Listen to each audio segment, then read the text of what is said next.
Bonjour. Dans cette vidéo, on va voir comment on peut construire les tables de probabilité d'un réseau bayésien si on a un ensemble de statistiques. Il y a deux cas qui vont se présenter.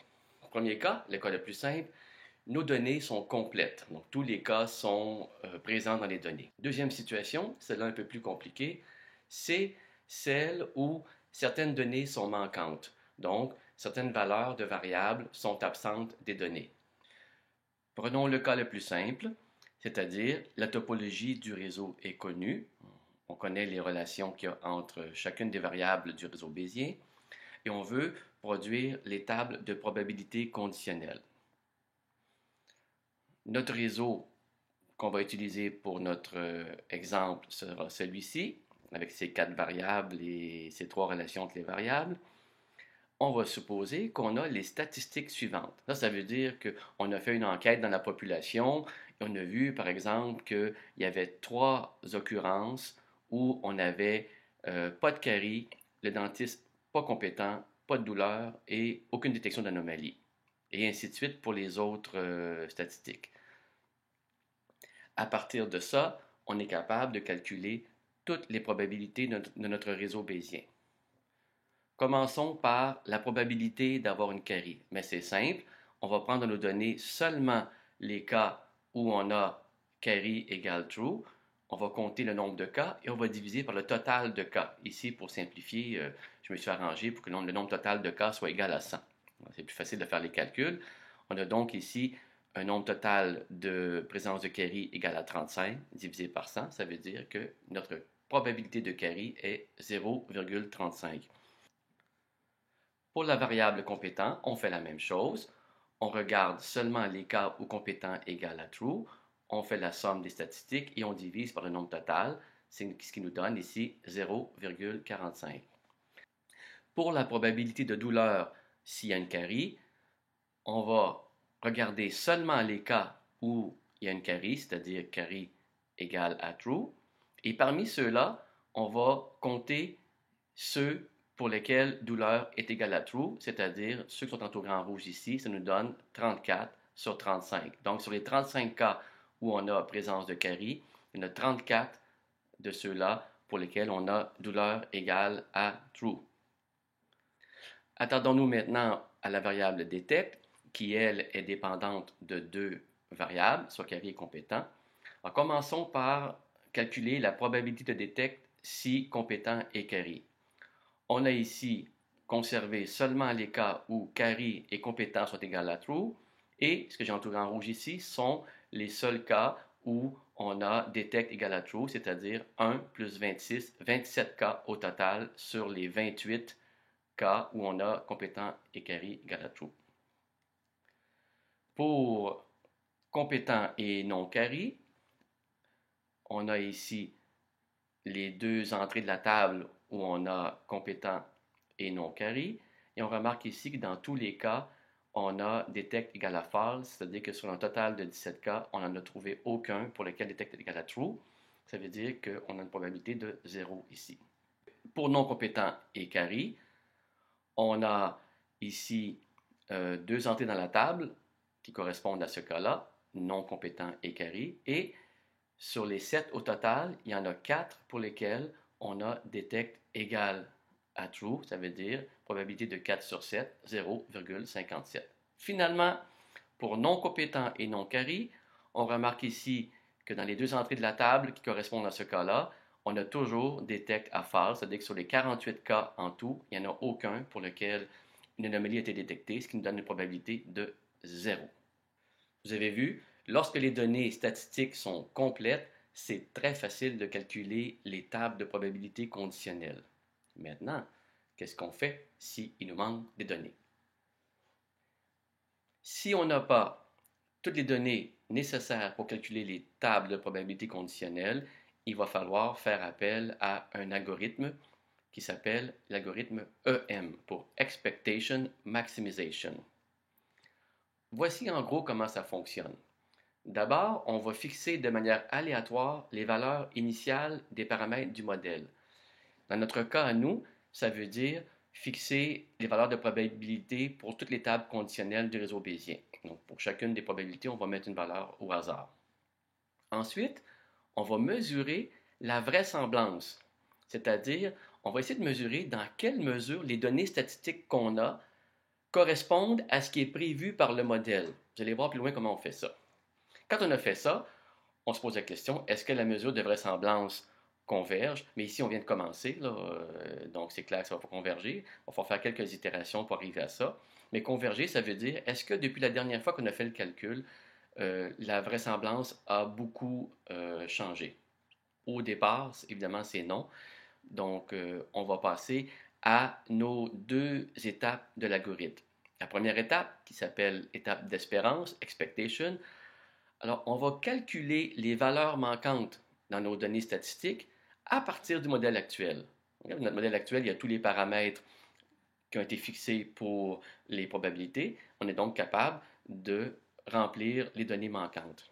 Une fois qu'on a fait ça, on se retrouve donc avec des données complètes, maintenant qu'on les a remplies avec le modèle actuel, mais on va recalculer les valeurs des paramètres de notre modèle, c'est-à-dire dans notre cas, on va recalculer encore une fois les probabilités des tables de probabilité conditionnelles et on va encore une fois se poser la question, est-ce que maintenant la vraisemblance a beaucoup bougé ou elle a très peu bougé? Si elle a très peu bougé, si l'écart avec l'ancienne valeur est très faible, ça veut dire que là, on converge. On va donc s'arrêter et conserver le modèle actuel. Donc, le cœur de l'algorithme, on le voit ici, ce sont les deux étapes. Espérance ici, c'est-à-dire calculer les données manquantes à partir du modèle actuel, suivi de la maximisation, c'est-à-dire on se trouve à ajuster les paramètres de notre modèle à partir des nouvelles données qu'on vient de calculer. Tout ça est très bien, mais j'ai l'impression que vous aimeriez peut-être voir avec un exemple comment tout ça fonctionne. Prenons donc un exemple très simple. Ici, on a Carry est compétent et detect. Detect est variable dépendante de Carry est compétent. Supposons qu'on a les statistiques suivantes. Donc, pour detect égale false, on a tous les cas possibles qui ont été recensés. On a 45 occurrences pour lesquelles Carry est false, compétent est false, detect égale false. 17 occurrences pour lesquelles on a Carry false, compétent true et detect false, et ainsi de suite pour les deux autres. Mais pour le cas detect égale true, on sait qu'il y a 30 cas ici, mais pour ces 30 cas-là, on n'a pas connaissance de la valeur de Carry est compétent. Alors comment on pourrait, dans ce cas-là, calculer les tables de probabilité de ce réseau bayésien-là? D'après l'algorithme EM, première chose à faire, fixer les valeurs initiales de nos probabilités conditionnelles ici. Alors voici ce qu'on a fixé ici comme valeur initiale aléatoire. Avec ce réseau bayésien-là, comme on a toutes les tables conditionnelles, on peut calculer n'importe quelle probabilité. Okay? Donc, on peut calculer la probabilité de chacun des 5 cas qui apparaît dans la table ici. Ça nous donnerait ceci. Par exemple, la probabilité que detect est égale à true, okay? Peu importe le reste ici, est de 0,0675. Maintenant qu'on a fait ça, on peut calculer la vraisemblance. Alors, pour calculer la vraisemblance ici, c'est simple. On prend chacun de nos 100 cas ici, okay? Et puis chacun a une probabilité, et on fait le produit de ces 100 probabilités-là. Donc, on a 45 cas ici où on a false, false, false. La probabilité de false, false, false, c'est 0,6523. Donc, il faudrait multiplier 45 fois 6523 par lui-même. On aurait ça ici. Ensuite, on a 17 cas avec false, true, false. On sait que false, true, false, la probabilité, c'est 0,2256. Donc, on aurait 17 multiplications de 0,2256 et ainsi de suite. Là, vous allez vite vous rendre compte que le résultat qu'on va voir ici, ça va être un chiffre extrêmement petit. Donc, pour éviter ça, on va plutôt calculer le log de vraisemblance. Donc, on va faire le log de cette valeur-là, ici, ce qui va nous donner cette somme-là. Et cette somme-là nous donne moins 153,2. Donc, la vraisemblance ici, donc plus spécifiquement le log vraisemblance ici de notre premier modèle, c'est moins 153,2. Alors, on va voir maintenant comment avec les prochaines étapes de l'algorithme, on peut améliorer cette vraisemblance-là. Ici, ce qui nous manque, c'est les 4 cas ici, si detect égale à true. Mais les 4 cas, ils sont là. Non carry, non compétent, si detect, non carry, compétent, si detect, et ainsi de suite. Et avec notre réseau bayésien, on peut calculer ces 4 valeurs-là. On les a ici. Donc, la probabilité de non carry, non compétent, si detect, c'est 0,000966. Ça veut dire ça que, par exemple, si on prend carry compétent, si detect, 0,2322, on s'attendrait à ce que 23% des cas soient celui-ci. C'est pas compliqué. Ce qu'on va faire, ça veut dire que 23% des 30 cas ici devraient correspondre à carry compétent. Et on fait ça pour toutes les valeurs ici.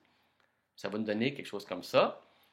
Donc, pour chacun des cas, on va multiplier sa probabilité par le nombre de cas total, ce qui nous donne au final ceci. Alors, c'est comme si nos 30 cas avaient été divisés en 4 morceaux. Alors, il y aurait 6,966 cas, occurrences, qui correspondraient à ce cas-là, true, true, true. Alors, ce qu'on vient de faire ici, c'est l'étape d'espérance. Maintenant qu'on a fait ça, on a une table de statistiques complète ici. On peut l'utiliser pour recalculer nos tables de probabilité ici, comme on a fait plus tôt dans l'exemple où on avait des statistiques complètes. Ça va nous donner ceci. Voilà, une nouvelle probabilité. Et là, on vient de faire l'étape de maximisation. Avec ces nouvelles probabilités, on peut encore une fois calculer les probabilités pour chacune des entrées de notre table de statistiques. Ça nous donne maintenant ceci. Et remarquons que le log de vraisemblance est maintenant de moins 126,9. Il a augmenté par rapport à la dernière étape ici, donc notre calcul du début, et c'est quand même une bonne augmentation. Donc, on va continuer. Ça veut dire qu'on va encore une fois recalculer les probabilités qui nous manquent, pour les valeurs qui nous manquent ici. On va répartir nos 30 occurrences selon ces probabilités, qui nous donnent ceci. Étape d'espérance terminée. On peut à nouveau recalculer nos probabilités conditionnelles. Ça nous donne ceci. Étape de maximisation terminée. Encore une fois, on va calculer notre log de vraisemblance et cette fois-ci, on arrive à moins 126,89 et là, on voit qu'on n'a pas beaucoup bougé par rapport à l'ancienne valeur. On peut dire qu'on a convergé et on va s'arrêter ici. Voilà. J'espère que cet exemple vous a aidé à comprendre comment l'algorithme EM fonctionne. Mais pour être sûr que vous comprenez bien, je vais vous en proposer un autre. Voici notre exemple. Alors, on suppose qu'on a des bonbons qui proviennent de un de deux sacs, soit le sac 1, soit le sac 2. Les bonbons ont 3 caractéristiques. Ils ont une saveur qui peut être cerise ou citron, ils ont un emballage qui peut être rouge ou vert et ils sont troués ou non. On a les statistiques suivantes. Okay? On va voir qu'on a l'information sur tous les types de bonbons qu'on a, mais on ne sait pas de quel sac ils proviennent. Donc, on a des informations manquantes ici. On aimerait bien pouvoir quand même construire nos tables de probabilité de notre réseau bayésien, okay? Même si on ne sait pas de quel sac proviennent les bonbons. Selon l'algorithme, on fixe d'abord nos valeurs initiales aléatoirement. Voici comment on les a fixées ici. Et à partir de ces valeurs de probabilité-là, donc ici on a un réseau bayésien complet, on est capable de calculer la probabilité de chacun des cas ici qu'on a dans nos statistiques. Ça nous donne ceci. Donc le cas cerise rouge trouée, okay, il a une probabilité de 0,1552. Et même chose pour les autres, on peut les calculer. Le log de vraisemblance ici va nous donner moins 2044,3. Maintenant, reprenons nos statistiques ici, okay, qui sont incomplètes. Rappelons qu'on veut les compléter. Okay? Alors, pour les compléter, bien, il faut ajouter ici les 2 cas possibles de sac pour chacune des entrées ici, puisque le sac peut être 1 ou 2 ici. On est capable de calculer la probabilité que le sac soit égale à 1 si on a une cerise rouge trouée. Cette probabilité-là, d'après notre réseau ici, elle est égale à 0,8351. Ça veut dire ici que dans nos statistiques, les cerises rouges trouées, les 273 qu'on a, on en a 83,5% qui viennent du sac 1, le reste vient du sac 2. Ça nous donnerait, si on le fait pour tous les cas possibles, ceci. On voit ici, par exemple, que nos 273 cas de cerises rouges trouées, on en a 83,5% qui sont dans le sac 1 et puis 16,5% dans le sac 2. Au final, ça nous donne cette distribution-là. Maintenant qu'on a des statistiques complètes, c'est-à-dire qu'on a réparti nos bonbons dans les deux sacs, on est capable de recalculer notre réseau bayésien avec les nouvelles tables de probabilité qui nous donnent ceci. Encore une fois, on peut savoir la probabilité de chacun des cas dans nos statistiques, calculé ici selon notre réseau bayésien. Un log de vraisemblance ici calculé nous donne moins 2021, qui est un progrès par rapport à l'ancienne valeur. Encore une fois, avec notre nouveau réseau bayésien, nos nouvelles tables de probabilité, on peut calculer la probabilité de chaque cas ici pour le sac 1, sac 2, redistribué. Ça nous donne ceci. Ces nouvelles statistiques nous permettent de recréer des nouvelles tables pour notre réseau bayésien. On aurait ceci. Et finalement, encore une fois, on peut calculer le log de vraisemblance avec les probabilités venant de ce réseau-là, qui est maintenant de moins 2003, c'est-à-dire un progrès par rapport à l'ancienne valeur. Et on continue comme ça jusqu'à ce que la variation du log de vraisemblance soit très faible. Bien, j'espère que cette vidéo vous aura aidé à comprendre comment fonctionne l'algorithme EM. Je vous encourage à essayer de refaire par vous-même certains calculs et certaines étapes de l'algorithme pour bien comprendre comment ça fonctionne.